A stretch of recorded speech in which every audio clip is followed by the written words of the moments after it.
I've read 3 romance novels to challenge my assumption about the romance genre. Since joining booktube, I feel like I'm in a bit of an echo chamber. My taste for books has gone further and further towards a certain genre and further away from other genres, and I find myself thinking things about those genres which are completely unfair. Romance is only love triangles and enemy to lovers tropes. The writing is simplistic, the characters are flat, and it's not what real readers read. These are, of course, ridiculous stereotypes that I need to challenge. Let's do that by reading 3 books. The 3 books that I have picked to read for this are Get a Life, Chloe Brown by Talia Hibbert, The Love Hypothesis by Hazelwood, and Glitterland by Alexis Hall. So let's talk about Get a Life, Chloe Brown. One day Chloe is nearly hit by a car, so she writes herself a bucket list of things to do to get her out of her comfort zone and to live her life.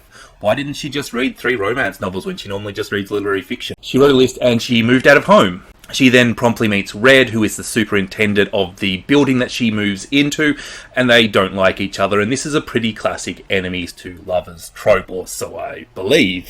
So what did I like about this book? Chloe is such a likeable character. She's the sort of character that you just want to hang out with and be friends with. I really like the little argument she had with Red about how many hours sleep you need a night. Chloe arguing that you needed 10 hours sleep a night and Red arguing 8. I just thought that paints such a wonderful picture of who Chloe was. There were so many little things about Chloe that made me fall in love with her as a character. I didn't like Red as much though, although he's not a horrible character. There are things that he does that I just didn't get along with. I thought that maybe his character was made a little bit too mean in order to push the plot in certain directions. But ultimately, when your protagonist is just likeable and supportable, that's half the battle of the books. Once you like the main character, that's it. You like the book. It's whether you like the book or love the book. What didn't I like about this book? The writing at times were nice, but those times didn't include the steamy sex scenes. I think Hibbert wants you to think that Chloe is cute and likeable and a certain type of character, and she has trouble doing that in a sex scene. She has trouble connecting me with Chloe's desires and what she wants and why she wants it. In fact, all that really happened during the sex scenes was that Chloe's nipples got a bit hard and that she said, "Red, can you please fuck me now?" And while that was kind of cute, just do a proper fade to black. Don't give me this halfway stuff. I really didn't like Red's mental health. I think it's fantastic that this book has mental health as an issue, and it has Chloe with fibromyalgia, and it has all these little things that, everybody has something that makes them a little bit different, and normalizing those little things is wonderful. But Red's mental health was used to push a plot point, and it wasn't adequately fleshed out. That is poor writing, I think. I really think that either you could connect me with Red's mental health issues, or you could have found something else to push the plot along. It kind of made Red feel like a contradiction. He was very polarized as a character between when Red was being the lovable Red that you were meant to like and the horrible character. It was very gaslighty, to be completely frank. I had a hard time believing that Red and Chloe would be together in the long run. The other thing that I found really annoying about this book was the pace was just way too slow. We know early on that Chloe and Red are going to get together, and I really want to compare this with another book that I have read recently, Open Water by Caleb Azuma Nelson. You know that the characters are going to get together, so Azuma Nelson puts them together and then explores the relationship, and it gives you much more time to get to know these characters, to get to know the relationship. And this is a trick that Talia Hibbert just missed. Ultimately, this comes back to my concern with romance, because Open Water is a romance novel, but it's classified as literary fiction. Is that because it does a little bit more? Is that because it's got higher ambitions? Or is that because it explores issues around race? I don't know, but ultimately, I feel like this was a missed opportunity. We have the lovely setup. We have this completely kick-ass character in Chloe Brown. We needed the rest. The setup's there. The execution and the finish is not. I give this book 3 stars. I don't regret reading it. It was fun. It was a bit of a palate cleanser. And if that's what romance gives me at the end of this, then that's what romance gives me. That's cool. So let's talk about The Love Hypothesis by Hazelwood. Olive is a third-year PhD student and Adam is a young professor.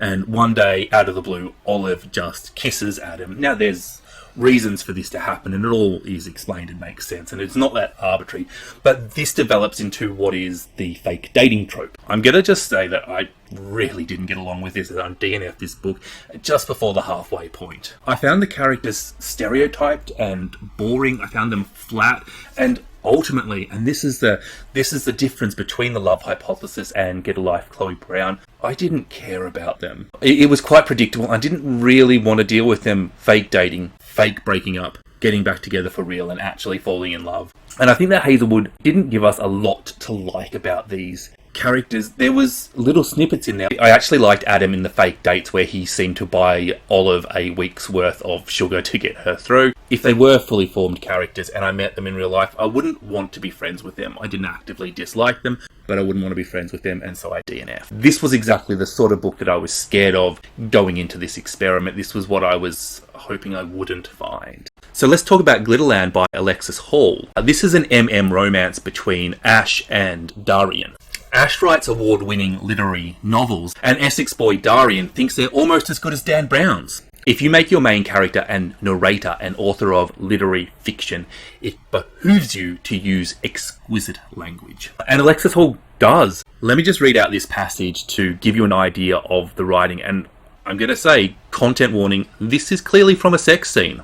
But it had been long enough that even the stretch and burn of his slow penetration made me shudder and moan with the sweet intensity of violation. I wanted to include a lot more of that quote, but I was a little bit worried what YouTube would do to our channel. The language in this is so incredible. I just wanted to keep reading just to see what sentence came next. I almost didn't even care about the plot. The sentences were just so wonderful. This is some of the nicest writing I have ever come across. Literary, genre, romance, whatever. This is up there as one of the best lots of writing I've ever seen. I'm not a big fan of writing, but when it's nice, I really like it. And when it's terrible, I really don't. And anything else, I'm just like, oh, it's serviceable, that's good. So this is one of those few books that makes me very impressed by the writing. Hall could write an IKEA instruction manual and I would still finish it. Just brilliant. There were two other things that I absolutely loved about this book. The humour in it. I'll read you another quote, and I promise this one isn't a sex scene. A homosexual is for life, not just Christmas. And the characters. Ash and Darian were just so easy to get behind. They were so easy to, I think the word is ship. They're such poorly matched characters. And this is another thing that Alexis Hall can do with this.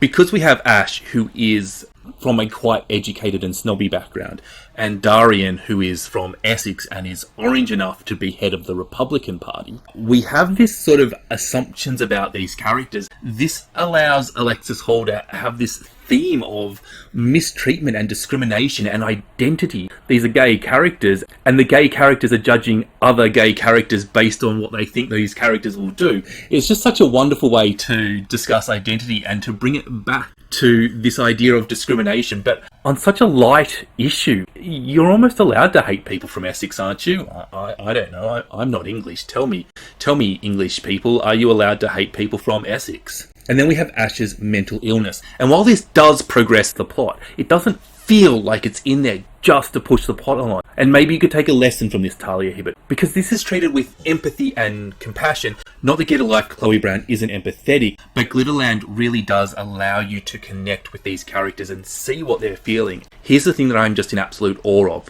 with all these hard-hitting topics. Compassionate and empathetic writing of characters that are a bit broken. How did Hall keep his novels so light and fluffy, so escapist, so fun? How did he put me in touch with the emotions of a suicidal man and keep it fun? I think this is one way. So what else are you into then? I mean, except reading, writing, talking like the Queen and dressing like my granddad. This is exactly the book that I was hoping to find as part of this experiment. I recommend it unreservedly, and not just to readers of romance, but to readers of literary fiction as well. It's a 5-star read, and I absolutely loved it. How did this experiment go? Well, I feel like everything I was scared of and everything that I was hoping for came true, actually. It's books like Glitterland, which is why I read. I love those books that just impress me and leave me going, oh, that feeling of, I don't know how you did that, but that's good writing. I love being impressed by what other humans can do. And if I have to read A Love Hypothesis for an Alexis Hall, then I have to do that. But the thing is, Alexis Hall has written another half dozen to dozen books, so I've just found another new author that I can just slowly go through their entire back catalogue and be happily consuming for the next few years. So ultimately, out of the 3 books, even though one I didn't like, one I could take it or leave it, this is a massive success, and I'll be looking for more romance novels in the future. If you have any romance, if you've read Alexis Hall and there are other authors you like that are similar to Alexis Hall, please let me know in the comments because I would love to find more. If you read outside of your comfort zone and had any good discoveries like this,